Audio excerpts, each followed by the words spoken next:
Ang mabuting balita ng Panginoon ayon kay San Juan. Kung napupuot sa inyo ang sanlibutan, alalahanin ninyong ako muna ang kinapuutan nito bago kayo. Kung kayo'y taga sanlibutan, kayo'y mamahalin nito bilang Kanya. Ngunit hindi kayo taga sanlibutan, kundi pinili ko kayo mula rito, kaya napupuot sa inyo ang sanlibutan. Alalahanin ninyo ang sinabi kong ito. Walang aliping higit kaysa Kanyang Panginoon.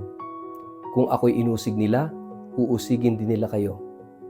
Kung sinunod nila ang aking sinabi, susundin din nila ang inyong sasabihin. Subalit ang lahat ng ito'y gagawin nila sa inyo dahil sa akin, sapagkat hindi nila kilala ang nagsugo sa akin. Ang mabuting balita ng Panginoon. Word of the day, hear what God has to say.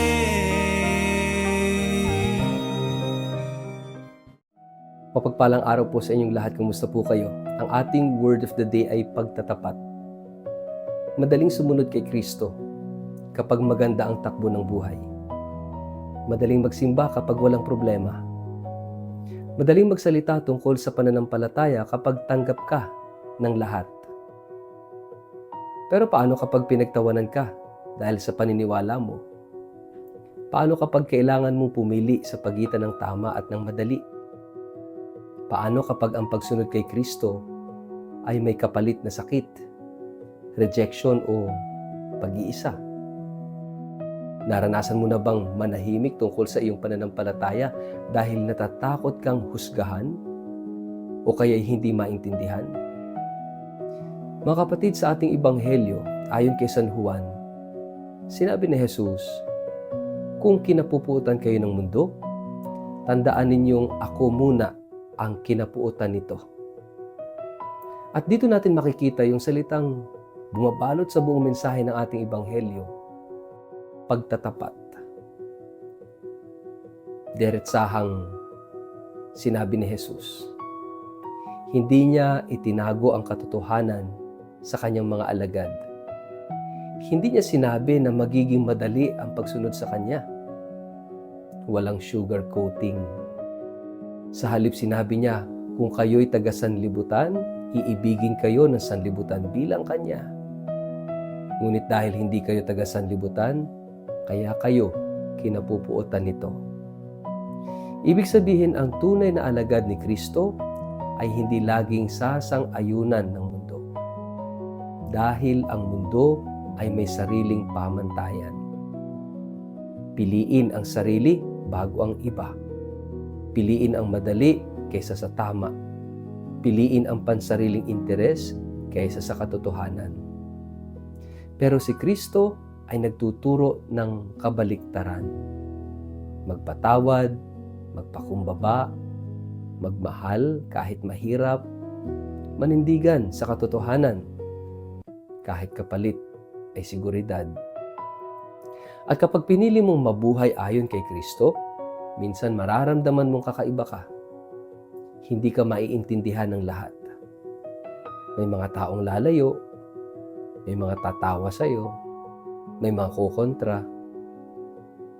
Ngunit sinabi ni Jesus, alalahanin ninyo ang sinabi ko. Walang alipin na higit sa kanyang Panginoon.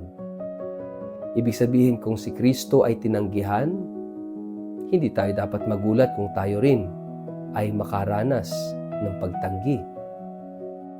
Pero hindi ito dahilan para umatras. Ito'y paanyaya sa katapatan. Kaya nga, ito yung malaking katotohanan na sinasabi sa atin. Ang tunay na pananampalataya ay nasusukat hindi kapag madali kang sumunod, kundi kapag mahirap ng manatiling tapat sa Kanya. Minsan kasi gusto natin ang Kristyanismo na komportable, yung walang conflict, yung tanggap tayo ng lahat. Pero ang pagsunod kay Kristo ay hindi palaging popular, pero ito'y laging makabuluhan. Kaya nga ang tanong ay hindi tinatanggap ba ako ng mundo, kundi nananatili ba akong tapat kay Kristo?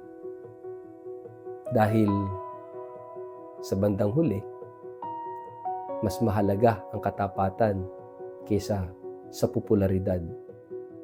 Mas mahalaga ang paninindigan kaysa palakpak ng tao. At tandaan natin ito. Kapag nararanasan nating mahirap dahil kay Kristo o mahirapan dahil kay Kristo, hindi ibig sabihin na iniwan niya tayo.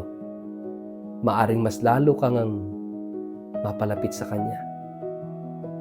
Ngayong panahon ng Pasko ng Pagkabuhay, inaanyayahan pa rin tayo ni Jesus na manatiling tapat sa ating pamilya, sa ating trabaho, sa ating pananampalataya. Mga kapatid, huwag tayong matakot manindigan sa tama. Huwag tayong mahiya na ipakita na tayo ay kay Kristo.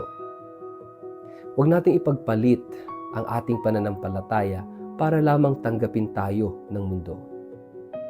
At kapag dumating ang mga pagsubok, alalahanin natin, hindi tayo nag-iisa.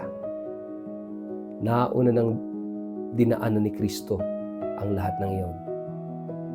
Kaya manatili tayong tapat kahit mahirap.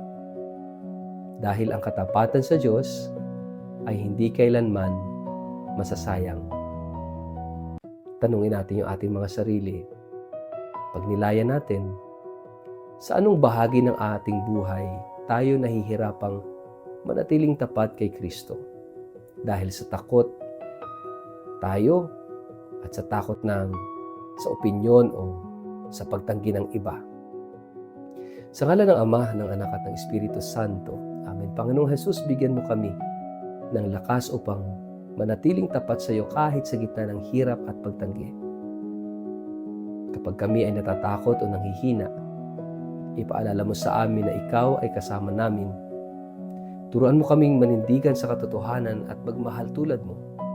Naway ang aming buhay ay maging saksi ng aming katapatan sa iyo. Amen. Pagpalain po kayo't ingatan ng makapangyarihang Diyos, Ama, Anak at Espiritu Santo. Amen.